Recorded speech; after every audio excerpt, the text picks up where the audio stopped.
I want to celebrate my MawMaw's life and share a little bit of the joy and love that she's always shared with me.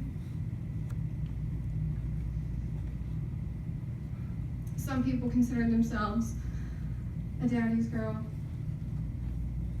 some a mama's boy. I'm a MawMaw's girl.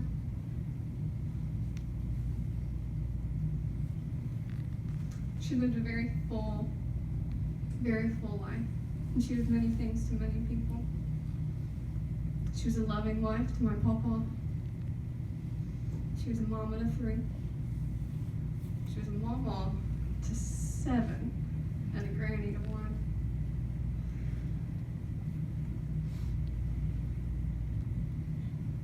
An Aunt Punk to a lot.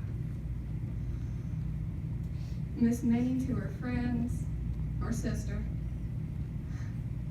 Miss Henson to all the kids that she drove on the bus, who she considered her kids too. And just like she went by many names, she also had nicknames for a lot of people in her life. She had her monkey bows and her toads, and her sisters. She touched so many people, and unfortunately I can't share everything. I can share best what I've experienced with her. She instilled a love for the outdoors in me and my sister. I vividly remember her large garden that we grew up in every summer. And cucumbers and squash and okra, they lined the corners of the house. And there were large rows of tomatoes and beans and strawberries. And those berries might have ended up on a cake, eaten right there on the spot, or in a strawberry jam. She found joy in something that a lot of people consider a chore: mowing the lawn. As the little ones, my sister and I rode on that lawnmower with her. Looking back, I have no idea what that would have looked like, and I wish there was a picture somewhere. And all through her life, she still continued to mow that lawn, even when she was advised not to. She wanted to, and she did. But other than that, she just loved to be outside, to tan still, all the time. And if you looked at those pictures, you saw how brown she could get. From the mountains to the shores of the sea, she loved being outside. Something most of you guys probably don't know, that when she was 70-something, my Uncle Wayne took her out on the tube. She was, I guess, bored after watching all of us play all day. Yeah. 70. She can't swim, you should know that. Again, if she wanted to do something, she did. Shopping. From yard sales to grocery stores to exclusive boutiques.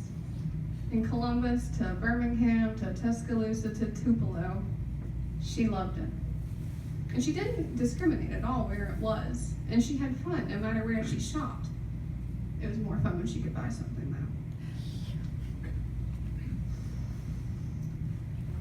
I fondly remember as a little girl using the newspaper to map out where we would go, calling Shipley's first thing in the morning, like 5 or 6 a.m., reserving donut holes and a chocolate brownie with sprinkles for Brittany. And then we would go. And I still have a lot of those treasures with me today, both physically in my house, but always in my heart. And speaking of Shipley's, I have to mention that sweet tooth of hers. Cookies, pies, and cakes, she loved them all, and she could make them just as well as she would eat them. Same skill level there. More times than not, she would wake up in the middle of the night for a midnight snack. She would bust open a watermelon, grab a butter knife, and a salt and pepper shaker, and we would go to town. In high school, I was fortunate enough to move back down here from North Carolina. And that time filled both of our hearts with so much joy. I would cook her dinner and take care of her, play chauffeur, and she would take care of me. It meant so much for her to be able to have me, for her home to be my home. And I still have that key. And she's always told me to use it whenever.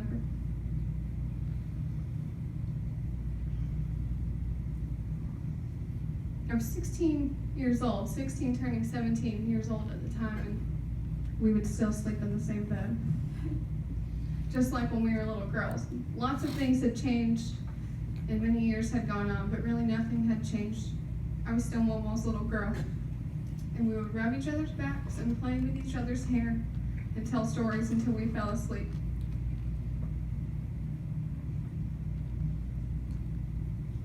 She taught me many things.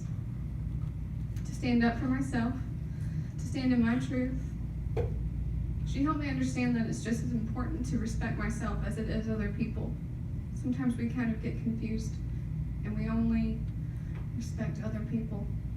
She helped me to recognize taking care of myself and speaking up for what I wanted in my life.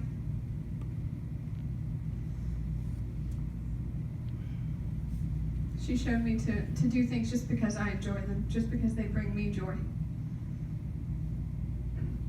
You guys know, she wouldn't ask you if you liked something, it would be, do you love it? And she would kind of be teased for that. And this past week when I reflected on it, I think it's because that's how she lived her life. She did things with her whole heart, and she loved really, really greatly. So when she asked you about that watermelon, she wanted to know if you love that watermelon.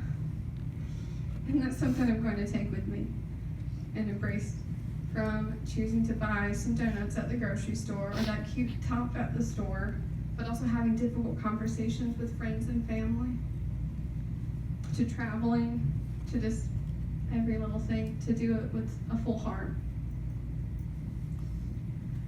She always wanted me to know how much she and Pawpaw loved us.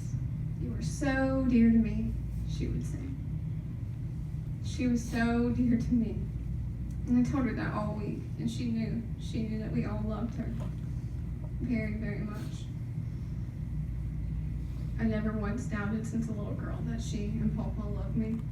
And it was always just a pure love, a pure love that you could feel, that would physically warm you. So I ask for you to not be sad for my MawMaw. She's resting.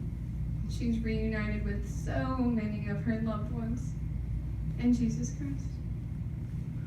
Celebrate her life by cherishing memories you have when you see a flower or you eat some really yummy sweets.